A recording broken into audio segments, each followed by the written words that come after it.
Tatou anga ta pena fai ngā palot. Hei tira po ala me la bari tera tupe. Ale usa no mo report. For the first time, ina I fai tera tupe fa popo. Ai se ai mafu anga o te musu e fatu te mine.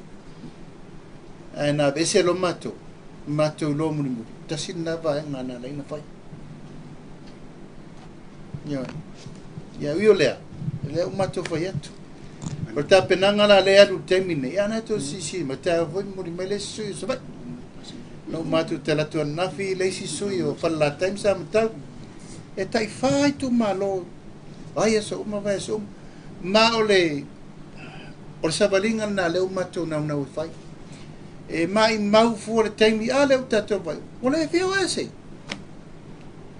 le fio ese mta tiro na fai fele ma lo te mo kalas fele ma lo fa tu la fo o fai mai lava e talia le solitu la fono le malo Samoa. Ta lo fai le atunu.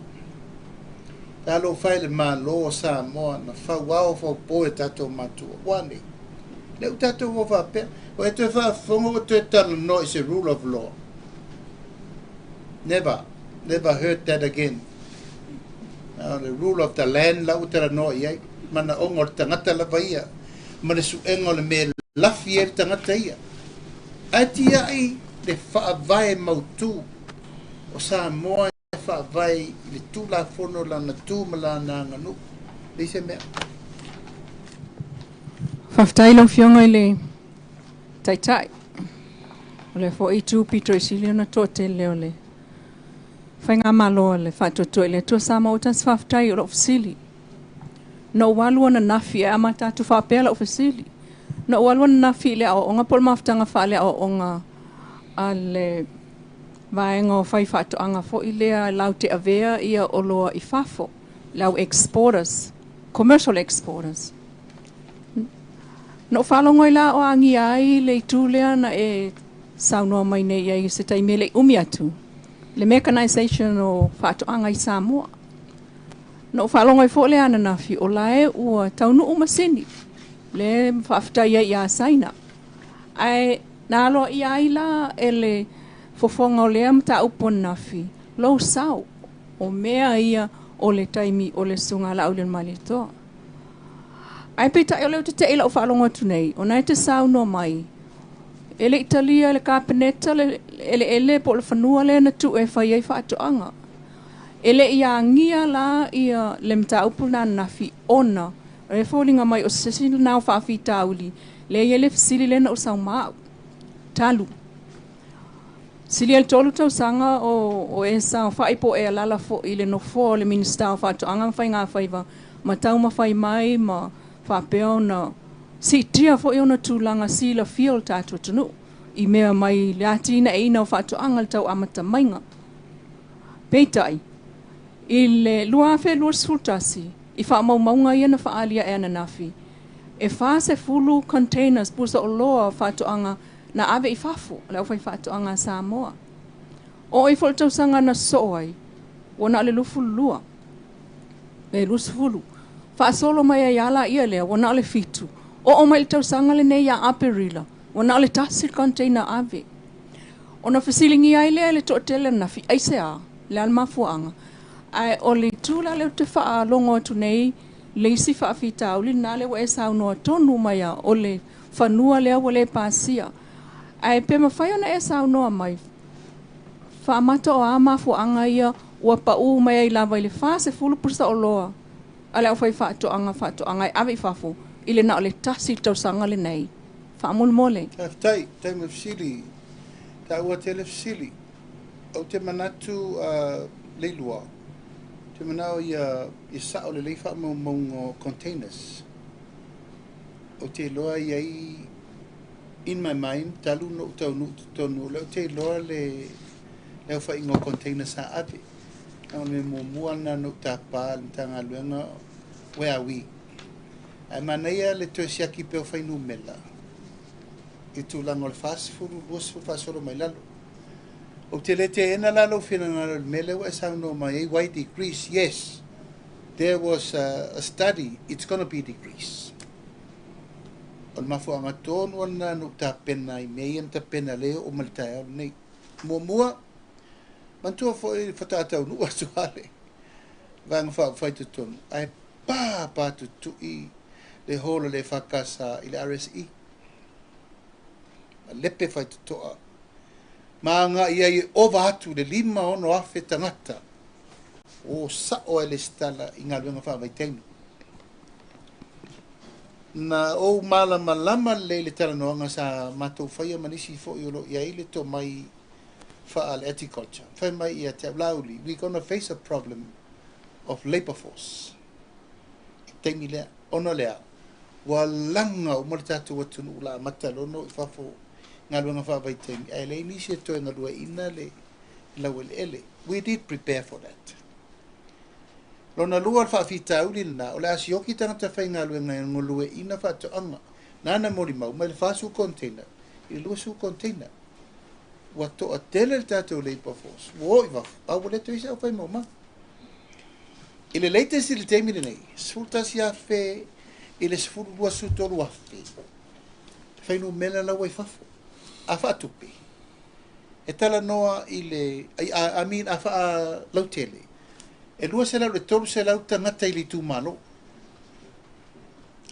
ile tu malo atato tala no se furu afe e lua se la tangata I tonu lima so tasi tu malo ile tu malo tas e la wo nga lunga va vaite o se fai no mela tele o pa uai le nga lunga sa tato fai nei o le to tele o le fai nga lunga o le self employed la fai fa to e la sa mowai la ma sa tato o le ono su container ile ba o te manatua te mio tele fa to anga o matua ile ba te mina pe rua va al masina o le stelle na o le tato export sa ye pe ta isa lo le lenga te le fa fita o tu la bata te tono development o lenga fa fita o le luna lua no mai taua o malosi o metua lo po ai bao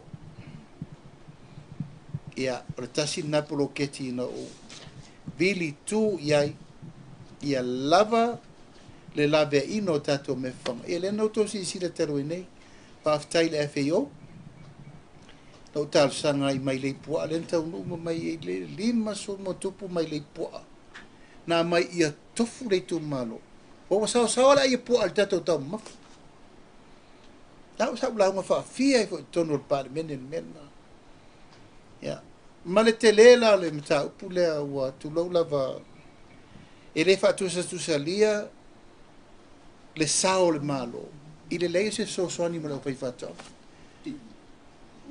temine wa ver milion tala so mo mai me venga luenga mo tata I le tulanga lava nai le tunu la tele le la sa to vai o le nga luenga na sa fai mar te tunu o I e to su ele ma fa fa ngo tato walo fa na wi o fa to fo I mai le wai le la ve o le fai le nga luenga malo a vatu so soani mo la fai fato anga a vatu ma me fa ti ele la matio fato anga a mai so soani o la to ele to mai fa pito fa a tool export authority la men fai la wa mai masin a fai wala ai tanga te fai ngalo ana masin e tasi la wa pa ko fai na suala lima suru e karasu kiria tango tu la tiria ma fai de la fo na to le utau fa fetai a saina le utau fai rua I se lenga fai talo mua ai sea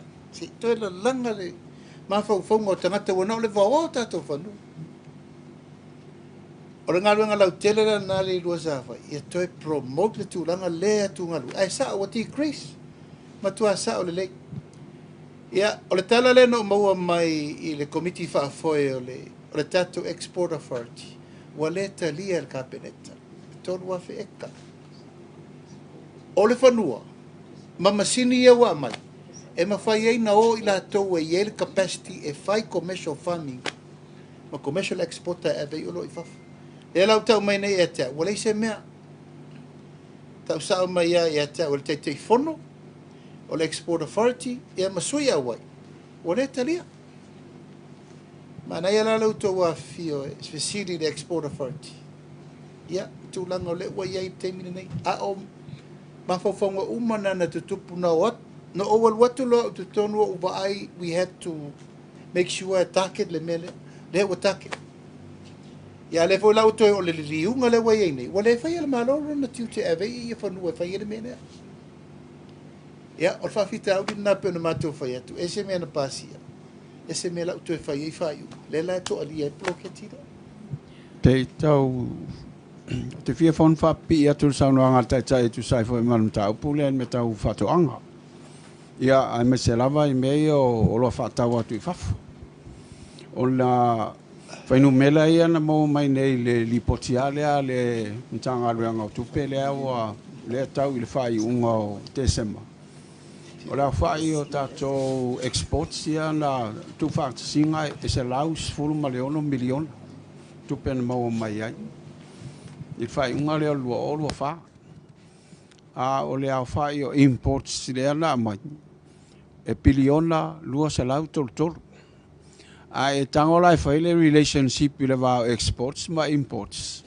Se vai mea vale le pese fulu pasene le ia le fai le relationship le. Ma o se mea o lea o tarfia ngai lava le tilo ia I o le vaeng fai le temin nei po le ala nisi o wala uma ia sa no ele tai ile tapenanga o le afale le export framework ia lu ilunga le ai tu le o lo fatulanga le mai ia mafuanga uma ia le ia o lo ta ua wa lo no winga o la to va ai fo ia temin nei ile afale le market la ua amata to pick up mai le market o na fa fita uli la ia le ia wa amata to tilo anga ia e la vano e alwa te le ala vango e to e alwa lunga ia export a le na ta inga la vai fa fai o le tama fai ina ia tama fai pe ia anga I lunga ia tato export I se a fa le se tulanga o lo fai ai ona tele stato memo mua ia mfai ona tama mafalta to atunu ia wange isioki le ia meta mafa ona lua ina ia lava le ia le tapen penanga le ala ta ua mechanization le wana o le sile wala a faila ua fai titial tato fainga luenga le eo fafu o le tali le o taunu mai masini ia ila le o fa le afale le fuafuanga ina ia fa nga lo ia masini le e mafai ai ona to ia mesala le talo pa wala fa fita uri le la tam fai fa fo ia o le poa se tulo o wa pe o le vaenga na o le ato ai fo ia le ngal lua atangata pe fa pe o le tulanga na ai maua mai a fai o le la tam fai a fai a mai fonua ia fa ngai lon fa nganga le la tilo ia le export authority Elo ia la se winga fa tu ile export authority ile o ia foi la se lango le vaenga le o lo fa ia ile vaenga le o fa tia mai wa lo no winga la e to ai foi ile ia fa nga solonga o le atina enga o nga luenga pe o se o le so sonia tu le ile mta pula e fia fa ya tu sina fa mtalanga na o le tele o tatu tala fa tau ina foi o miliona ona lena maua lela se le CSSP le fa por kalameina o le vai te lo se vai nga tele le ona o le mafuanga I le afu ina mai o le fo I fa moi o tangata uma le wo wa ya tu le fulina ma ale ina ya to ave CSSP e fai ele imiti ai lato ele ave ile tu se fa sino ala ai ese fo ia la to por kalame o lono wingala o le matua mau la volefa mo tele na mo miti ai ia le tato taiala le manifesto le na tapena lua felusfu ma fa tino mai le lua felusu matasi e leo se miti na ostangata o se fa linga manino mai le tua manu ia sa mo nei tai au mai si tupulanga le fa na mai lono wingala o ia le toa ma faina ia to tale peina le melea Yo to no fo ia ma fa umalo na ia vai vai. O le mesiri le na no mata muli ai. O le mo tangata ele I miti fa tasi, ele I vala wina, ele I ai le matango nei mea. Le mai ave il fa mo e nata tale peina. E manu ia tava ele fu yo no fu. Manu fa tu ile tu yana na matau. A le mai tau watu le a me ile CSSP. Talofa. O ile asisi le wo I tu lo Samoa. Le mafau te le tangata. A wa lawa ma ona le manuia o Samoa. Mai le centralize, le decentralize. Ia tofusia, ia tangata nu umo Samoa. E lima sumatasi ona tu malo, awani fa pito manu ia tasi. E toi o oloi, lo na winga o le iai fo ila tau e fa matapoto ina le tamau a ingo Samoa. Ma fa manuia na o sina vaenga. Ai a tongtongi matai a ma tofu ia le fono fa vai mona manuia pe na iai mitinga ma fa wai ia le navatau. O se manuia su solo na pe se vai tafe fo pela na tafe inumia e tangata anu o Samoa e mawhai e on manuia ia o leo te maitau watu fa noa pea fa pea o na lewa tuli le steering committee sa atoa iai le atunu sa iai fai au sa iai matai o le atunu sa iai fale tua matausi sa iai e minsta sa iai sui o tanga luenga taitasi o aina lewa iai o whapu mo lona winga o se a inga leo la totofiina le manuia o Samoa le ala to e fo ilunga lau ai fai tono Samoa ia te talo atu awana I tupul mele a yeisi se tofi tupu ia na ilole o ile mala anu ua ma mala tunu ua ile tangata na to e fo I alme na iai na I manuia Samoa manuia na matau ta ua ia na luta tu talunua te mauainga mai o le result there's a way for a long way there. Sul percent way tato trading deficit. Me mea mai mea wat. Mai le fia tau sanga sai. Koko mal popo. Oh, e te man tua ia so yo tau sumai tua. E te whanu no tono pas. Ai ja. Ola merkang popo. O le tupe na sa mau o ai tua. Sa fai ele a onga. Nal melo mai mai pia. E fai ngā luenga o le tau sera tala. A le lava le tau sera tala, ua long. A o le mesa I tātou tua. E fai fua mata, fai fua tanga. Fa puku le popo, e fua I le event, le pili o tamaiti. Fua I le alofa le fai au, e fua I le uma. Mai fea le suinga le, mai le HRPP. Nen tatou amanta il valu sfulu la me lo tu pul temel ne sful pasene ala le tu penal fa la umma fa fo o ta vale talai I falolo nei tuai ya mato o ava peto se lo tala al falolo mo wori tu laitas se fulu tu ladas no to lo afedas a viga la lima se la o I to se la u asol tausa fa de to se la una iva se l'agua feta usa. Iva se l'agua feta, al falo lo etasi saina. I tono tatu. Fela e alu ele le iva se l'agua felena. Io penso se l'agua fele tongele lisi. Mana I mea, e to alu umai fafo yo. Lo to wafu, ma lo tatu ngalu. Ai me se au tatu whanau I ngalu lui fafo. Le walu mai o lak mai le loa lea. Io mai fea, ngalu enga le chapipi. Ngaluenga I sa pisi mai tau tala ngaluenga. No, e maua le tupe, awa mativa. E ala le tau whai atu le e maua le tupe, ma maua atili ai pea. Ai sa tātou ngalu lue. Tātou ngalu lue. E le tate au ngata e toi whalongo le mai tau tala ngaluenga. E o telo ngaluenga I o whale o grants, ma aids na mai whai ai. Whelo o iei nei. Ale se mea. Le whale mai. Le fale le maloi le fai I grant na le malai va le yo le winga le alo me tati faftai o ma nino sida Samoa you know le wa mate swing ya le final le swing se rona ma le selte apollo na ngang fa lo Faftai whaftai toi lupe. Mana ia le saunoanga.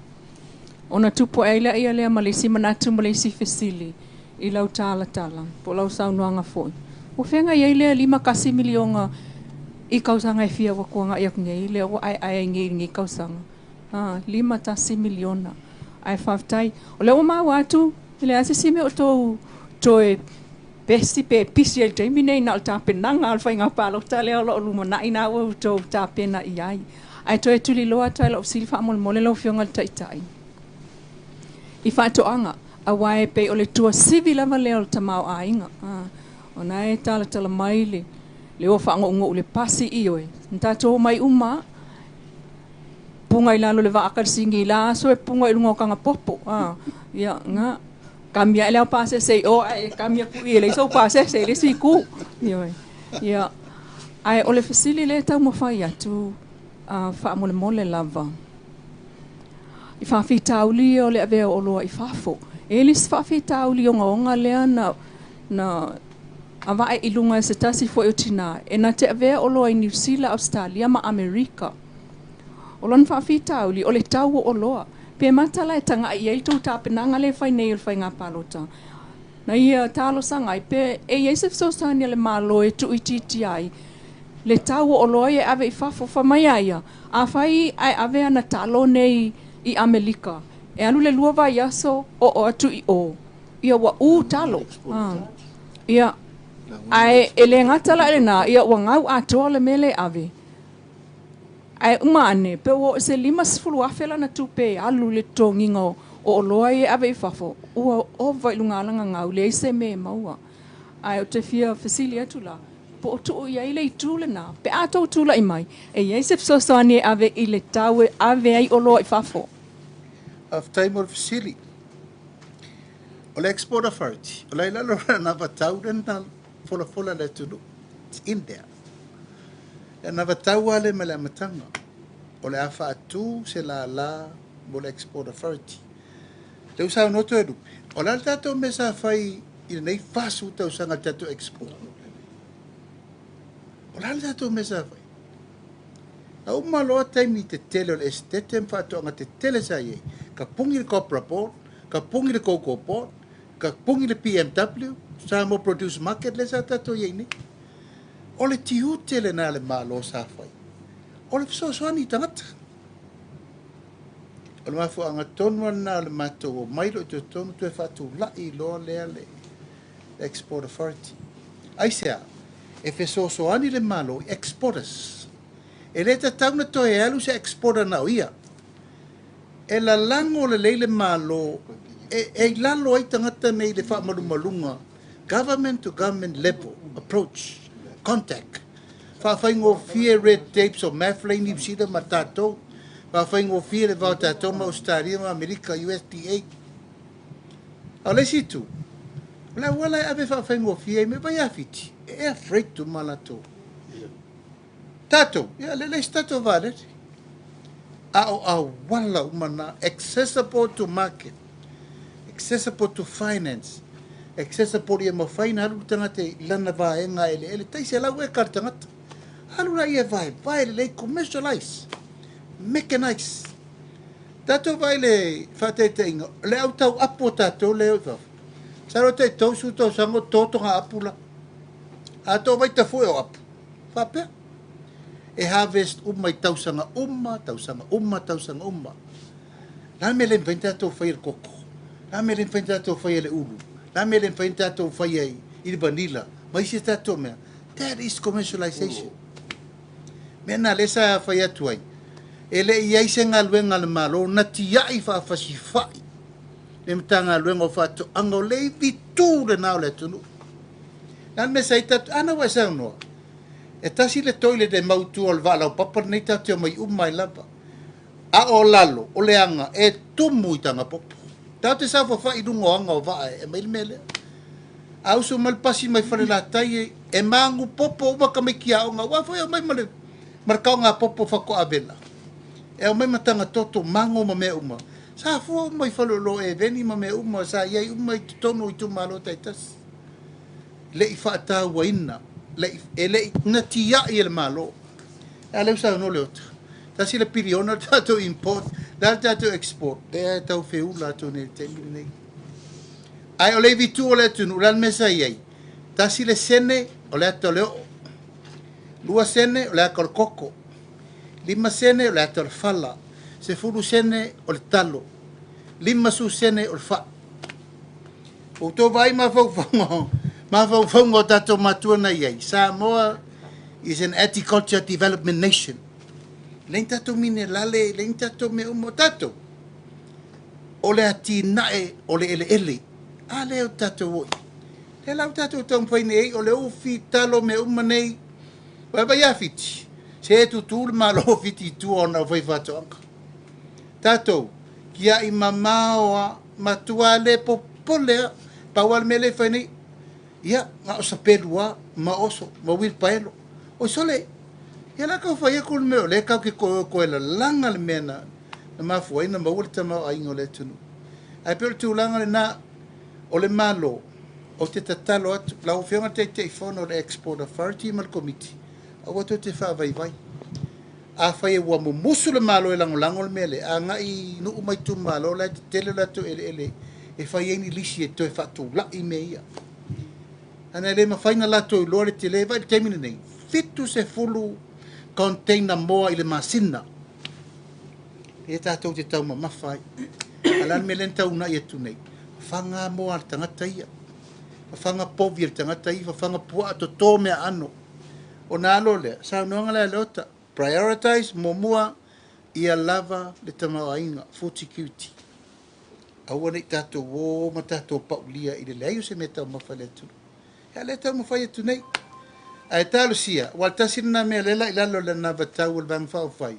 to eta pena tatu valele o lava ma fau fau ngau lewa tu ma ilalo ai tala fo la wuri nga fai tilo lo la i elesi man lauti o tam ta pena tatu valele tali elal melet sa no mai tatu valele ave o lo sa o fafo ale ya sita mari na sawa ma tau mo fai la yeta to e freight la termine New Zealand ai na se lau afe tane every week la em faina abe awa foi esel tau nu o le talo felesi e na fai tu la a fai nei no le luaso fa fai awa lungo fata ya ma le tolu vai aso le la lu to le va freezing taimi ko e fai le math e o mane wa u malenga talo al export authority na eta oto ai nale tari ato am tau pula.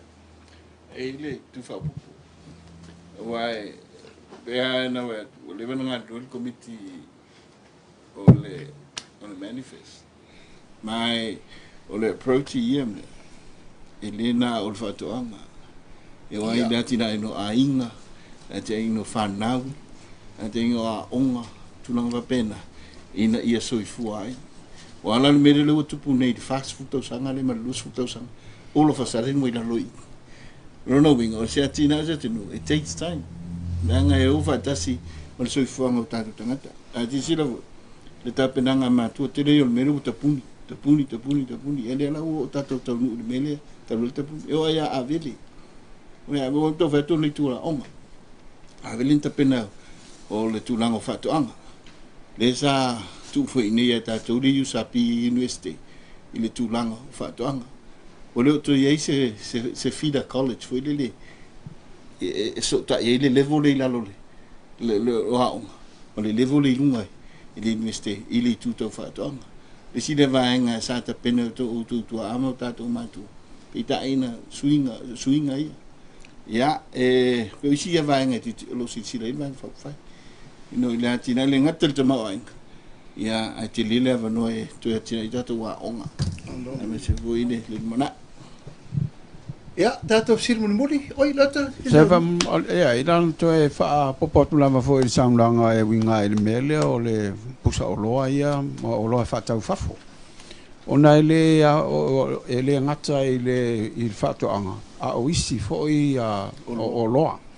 O la tasina mtafa yo lo tau vai ia tato le manufacturing o le mele o lo ngos tau fa mfai a fa malusia. A tato tilo to e tilo atuanga i se lausful ono miliona le export sa lo no winga la ola fo i fuava ala la o mai mtato o loia o mai ton ono la titi tele o tato pusa o loia fa tau fa la me fa ya le mo fa tu export a fart a le sia va no fo fai ona tam fai ai inda ia tilo ngai ole o nisi o isi tato primary products ia e fatonga li fa li liu ala inisi o loa e mafai ai fo e ona telele le me fa le ta o le value added e fa popo ia ai tau ile tapena ole anavan tau ole tato baenga fa fai e tau ona telele la lango al malo inda ia mafai ai ona sosani tai ole mele na sa no mai ai i se tasio exporta vale le teleo lan tupe alwa o me town fai no uma to teleo no o la langi la te me se ila to la e tama ai o la to ngal ngale fai o le subsidize so sandiang i fai fa to ang sfata te nga New Zealand ta tele la subsidy la ave New Zealand ai el malo i to tonu o le fainga fa to anga New Zealand ina ia mafai ai o le taungo fiere o le fatongo fiere mai ia le fainga o lato o loa ia ona mafai lola ia ona faunga le ngata la consumption a le faunga ina le mo fatau fa le ia na se senga le merna ma le model le tau te tilo ne ia le a fa pe e tau ona fai le anga o tupu fa la ve amato a me ia le sa tau mafai atu ia ina i tupu ya titilo atu la le export authority le ata titilo le o umana an tawa le la o lo tau te silfia le ta ua o le mafu anga na lai on fai le export authority ina ia fai e ona lango le export authority easy to ainga atina e fai ona sosani la vai le tato le atina e ngol tato atu ia sfa popatu le lo va tai ia la va kupele o tali le leno maua ele tu lo la vai na le export authority aftaia la fengole lo fa me mai o fa aftai fa pitoi lo tangata fa tau va on ole o masini fa aftai la va wai se taimi wa mana ia mai se me fa pena na fai o le mela tu puio ta ulo se ploketi le leino fa ia tau filo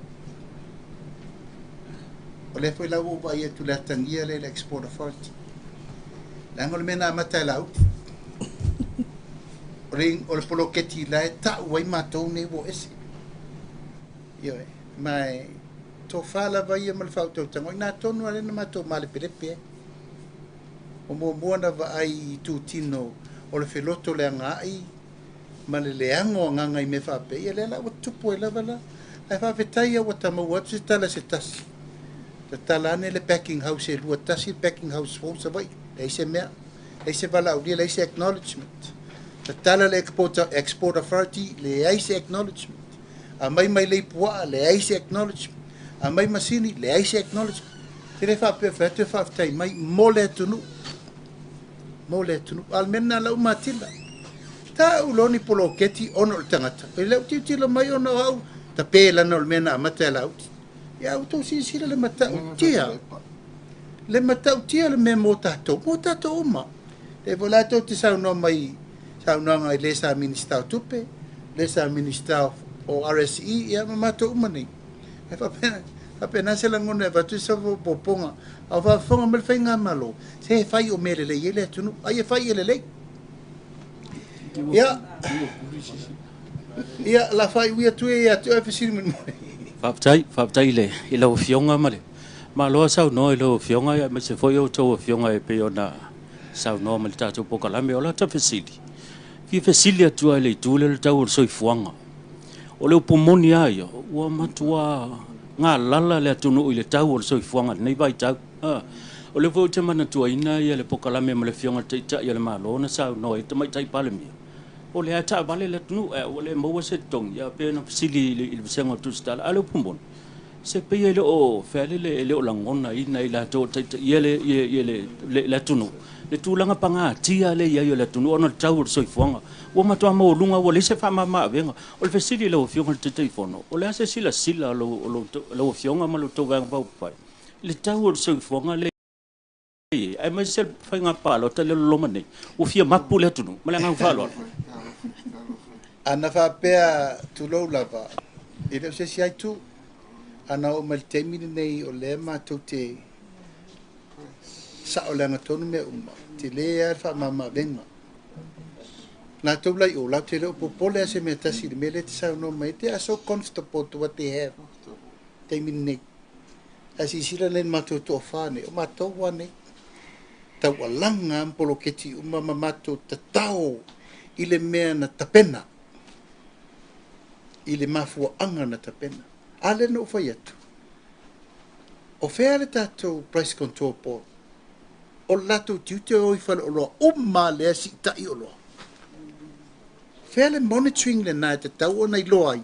Po o sa o le mele whai. Oi la tua ia. Whai ngō whia no na ripoti an tanga. Luenga leo leo. Whai whasalanga. O i raro kau o loa. O tupu mena le temi. Leo tupu. A fai i le lofo le atua ai mātou to e pale i le fina ngalo le atua ma le atunu. E wha a waulang o mea umana na tapena. Whea wha malu singa o le price control board na mana o nei. Na tātou sau ala mena, sau mai o le fua le pauna o le suka ma le tau, e le ai sesi alu i runga. Ma le po se fai o lo sau la vale e usta il tu la fon. O la te mine, wa pu le al tangata ia. Te o le pusa mola le vaso lente atu, ne usa lau montupu. Ioe, o le mea lana na, e le mawhai langa wa tātou walu le puru sala lau le te mine. Tātou o sea ia wapea. Ia. Tau popo atu i le vāinga lava lea tau o le soifuanga. Ia, manatu e o tātou atu nu. Pe ia ona sau noa po ia le fionga ia le ota. E li lifa le tātou wha moe moenga ma le tātou a ngā i o loa mai fafo. Ai manatu. O se lu i fo i lea i le tātou atu nu. O leo te manatu al mātou wasi a singa i Apolima. Sa mātou malanga i Apolima le tūlanga lava leo le asi a singa o le atina e neo miliona. Sa o mai tau wina le mātou le tali mai fo i ale ina ua fai fo i le mātou tau maftanga. Lua vaenga o se o loa na ngausi mai i fafo. Sa whao ngā ina le nu. Vaenga umal tau maftanga. Mai le talo, whai, lu au, o le ia o le pua atu lau le ngana, o le mea umai ngausi e maua i totono lau whanua. Ma o se lu i tā ua le i tātou tangata. O le ale initiative lea nuu ma lea nuu, ma lea wha ala potpotonga. E mawhai ai o na ngafa tau lima ina, le wha au ngā ina lava o mea e maua ilo o esi o si o mang. O le tali. Tali ia le tātou biliona project. E mawhai ai on tali va e ngai o le tau fo le saifuanga. O te tilo le tūlanga le tātou wanga nuu mawhai ngā wha ala belabe. A o tūlai mai le mtanga luenga o tina mta mai tai. Ia mantua ia le komiti o fale ula. Le komiti o fale ula la tau te whaataltala noa ina, o atu la fono po pai loa si tono nu. Tūlanga lava leo tātou whaalabe labe. O polonga i fo o tātou tangata. O lona winga, o lo i a ao fo i o pule ngā li mwhai pule. Ia le tali o le whawhita auli, o le tau o le soifuanga. Leanga o le tūlanga le nā o lo ola il Samoa. Pai mai ale fai al whaalabe labe. Ia o le luma. Ma le masi asi lea. Ma o ina fo i lea o lo se saa mai e le tamao a inga o tātou tangata o lo ai tau malele mai atu nui wha. Whaatinonga o whaalabe labe. O isi ba e nga contributing factor nga i to tonu fo le tau o le soifuanga, tau tilo iai. Ina o tūlai mai whai ngā mālo, to tonu le anava tau. Ia si iti al tātou minimum wage. Ia. A ton me o pe al tau sangalo na lua e no fo inga le nei ai tino le mea na o isi fo fole na e tau so soani ai a ton le fio atu le fio nga ya le ota e pe ia mai ai fo tau sangal nei male o le lima tala le minimum wage wa pe o le fata la mo sene a o isi ta penanga na o le to tono le na batau o le fata no e fe so soani i le tau mawhai e tu i titia. Ai a au ia. O le si tali le mal fofo. O le tatou poloketi le mal wha ite o le miliona. Ma le lu i lava ia tatou tangata. O a mea ngafa tau lima ina ma maua i lau si o manga. E mauti noa e te le whaalango lango i le mua le sau mai fafo. E te le whaalango lango i le pekene sau mai fafo. Ina ua e lava tā pena. Awa o le fo e mai tauina. E le aingi aulo al tatou watunu. O le tamau ainga ia Samoa. O na lau whanua. Ia e pangalea. Ia o fai fo isina pai e o tatou tangata tu lau fo ile ngangana. Ai pe yo nisi va enga ia nga ile mta upula va le tau soifuanga. Ia e o se mata upu it's a responsibility of everyone. E tu matila fo il malo la towi la to fa fa vai tu langa la vale ina i am fa si ti le minimum wage ti lo ba enga I o loa fo I ai o te tilo au via ia o lo yo tatou lima fo ia tu langa la vai o le fo ia o le tau soifuanga e ala ia tatou fa la belabe so ona fai Hello, whaftai ia, manatu o lea ua. Ia. Lano toi tu loa tu lava le tau puale le tau soifuanga. Ona ia a matou fala ua ngei ia nu fainu mera. Ia o te loa to te lo tangata ele tal tonu ia I pafua ia le mele o te whaawinga ina I lau fasili o le tau soifuanga. Mantua tau sanga le na te nei da alu lunga tau soifuanga ona o le o mafuanga fa ia sa tupu mai foi tono le lang na lai ona tia I lunga tau le na alu ai lunga ma lunga le na lunga le sam pe va sfulu lua sfulu 5% le na si anga ia o le ala te fai tau atu le lipotile o lo mai nei talu nei mo fai ungo tesama o le o le whapetania inflation e lua tesimal lua pasene le o le inflation I tono Samoa I le piliota le waia I nei le whai ungo tesema lua fulfa pe a wha tusa e a tesema I le lua fultol lona winga na le lua tesimal lua pasene le ia o le wina langa ala utala te le talitonu ona o te langona I un whapea mai e le o suia la o la ae tangata la vai I le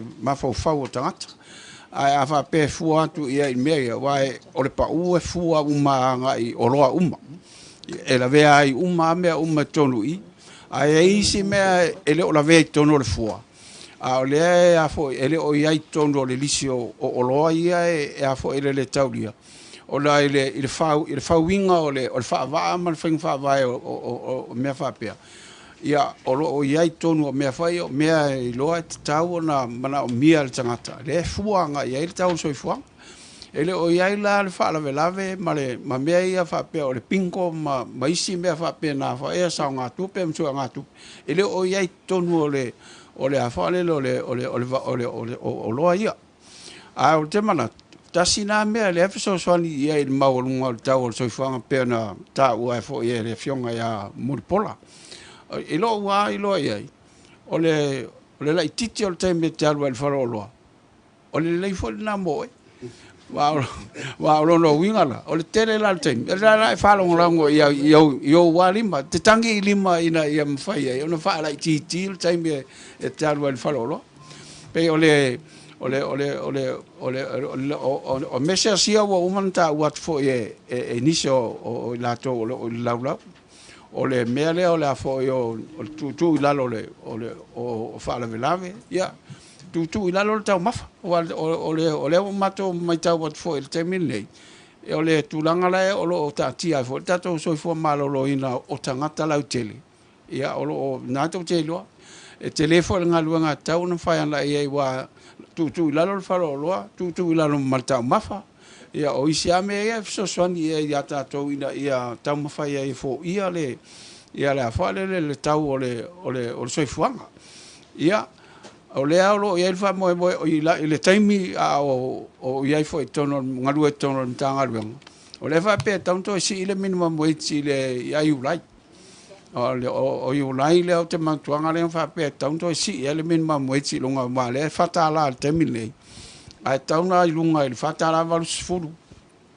pe o le minimum nga tau si ia ia i ulai lo mal la manga le i te mile lo winga la e m5 fo ilana pe a fuo ia i tu o tu i le te mile le la sawe nei ia atonu le lola po se vai mea limita la le tu la e a fale le e ono tu ia le minimum wage a le tele o falfangalwa ola o tongi aku wa over tu lunga male minimum wage le tele o niso falfangalwa ona ole e la itile ti man ole o tanto fangalwa nga tato ona o to tele o tato population ola fatal tali uma la fo mai fa fo la fo mai fa fo tu pe ale va ngala yo inga ruang fa va te wa ta silana soson is tong taul so fo ia mal fa lo Alo, ia, e manatu ia wa onor tatu te o te a mar tatu te fatu langai. Ia ele mo faina tu wai le matango fie